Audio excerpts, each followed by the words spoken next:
Hi there and welcome to SharqiDance. My name is Yame and every other Thursday I'm here on this channel breaking down basic belly dance movements to help you get started on your belly dance journey or to help you practice between classes. If you are new here, welcome. If you enjoyed this video, if you learned something new, be sure to hit like and subscribe. And if you've been here before, welcome back. Make sure to put a comment down below to let me know how you're doing with your practice so far. And for today's video, I'm going to be breaking down large hip circles. This is a really common movement in belly dance, especially Egyptian style belly dance, which is a style that I primarily focus on. So without further ado, let's just get up and get started. For this movement, we're actually going to take a much wider stance than most of the movements that I've broken down so far. But even though the feet are wide, we're still going to be really aware of the positioning of our pelvis here. So feet are wide, but the knees are still soft. I'm pointing my tailbone down to find that length through the lower back.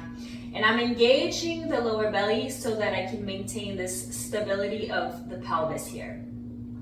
And throughout this movement, I'm going to be really aware of the position of my pelvis in relation to my rib cage, and also of how my pelvis is or is not tilting in and out. So with the feet wide, again, knees soft, tailbone down, belly engaged. I'm going to start with this movement where I'm pushing the hips side to side. I'm pushing my hips beyond the line of the rib cage from one side to the other. But if you watch me from the side, you see that the hips are still underneath the ribs, meaning they're not going forward or back, at least not right now. I'm not hinging either and arching my lower back. So be careful that you're not going into this kind of a hinge position right away when you bend the knees. Try to stay stacked, the ribs over the hips, and just moving the hips side to side. So the knees are bending forward and staying in alignment with the toes. I have my toes just slightly flared out here as well. Hopefully you can see my feet okay. So again, tailbone down, belly engaged. I'm bending the knees, tracking them over the toes and pushing my hips side to side. And I can even lean the upper body slightly away towards the other side. So get used to this movement. Watch the crease of your hips that you're not folding and hinging back. I'll show you from the side again. So try not to arch the back. Keep the lower back long and bend the knees forward, pushing the hips side to side. Again, I'll show you from the front one more time. And then come back to center. Let's just shake it out for a second. And then come back into that wide stance. The toes are just slightly flared out. And again, tailbone down, belly engaged. Now from here, we're gonna work on pushing our hips forward and back. As we push them forward, we bend the knees forward, push the hips forward, and keep the belly engaged, keep that length through the lower back. It's kind of a weird, awkward looking position, but this is what we want. As opposed to this, again, don't arch the lower back, keep that length through the lower back, push the hips forward of the ribs, and then come back through center, and we're gonna push the hips back. Now here we'll hinge at the hips, point the tailbone back, and you can come as low as parallel with the floor, or maybe a little bit higher. I'm gonna be a little bit higher. If you find that your spine starts to round here, you wanna come higher. So this position is gonna require some mobility here in the hamstrings and in the back. If you're really tight in your back body, the rounding is gonna start to happen. Try not to let that happen. Stay as high as you need to to keep from rounding the spine. So you're hinging at the hips. The tailbone is pointing back. The crown of the head is pointing towards the wall in front of you. And the back stays flat, it stays long. The knees can be soft, so you're not locking the knees back, but you're not squatting down either. So just keep a nice softness to the knees here. So I'm gonna call this hinge, and then come up through center, and then push forward. So hinging back and pushing forward. So get used to this motion, hinging back, coming through center, pushing forward, and hinging back and pushing forward. So again, in the hinge, the knees are soft, flat back, tailbone back. And when you push forward, the knees really bend forward. We keep that length through the lower back, belly engaged.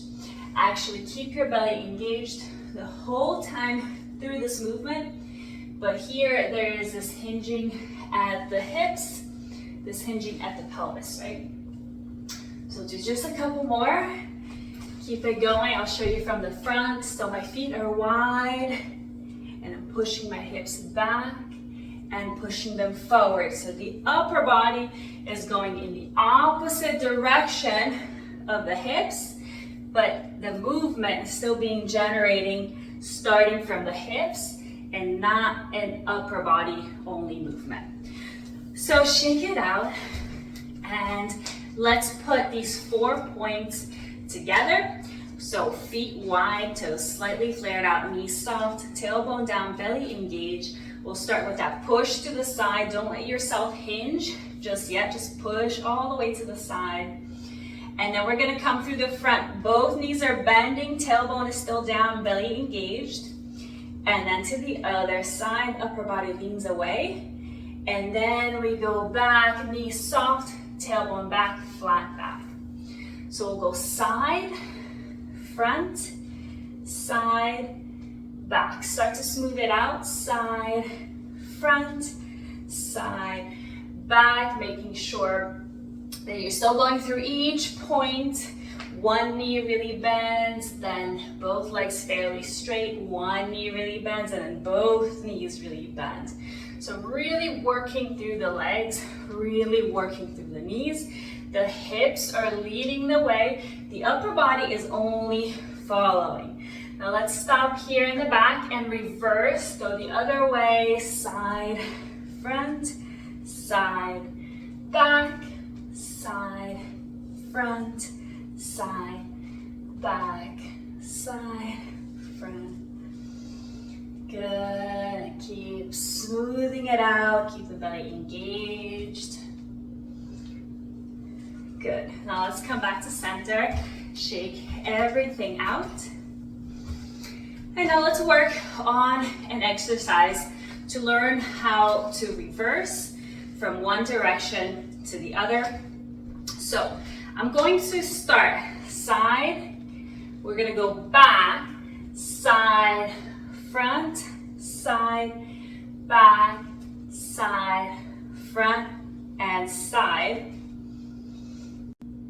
So we completed 2 full hip circles and we're back to where we started. We're gonna reverse through the front to go in the other direction. And we're gonna complete 2 hip circles in that direction. And hold, and reverse through the front. So 2 hip circles, pause and reverse through the front. Let's start on this side. 6, 7, 8, and back. 2, 3, 4, again. 6, 7, 8, reverse. 2, 3, 4, again. 6, 7, 8. I mistimed myself and keep going. Reverse. 2, 3, 4, again. 6, 7, 8, reverse. 2, 3, 4, again. 6, 7, 8, reverse. 2, 3, 4, again. 6, 7, 8, reverse. 2, 3, 4, again, 6, 7, 8, and shake it out. So that's it for today's video. I hope you learned something new. If you enjoyed this video, again, don't forget to hit like, comment, and subscribe. And if you'd like to learn belly dance directly from me in online classes with real-time feedback and support, be sure to check out SharqiDance.com, link in the description below. I have lots of online classes available. All of my online classes are live and interactive on Zoom, and I get to see you, I get to know you, I get to give you feedback, you get to ask me questions. And with all that being said, I hope to see you next time. Happy dancing. Bye.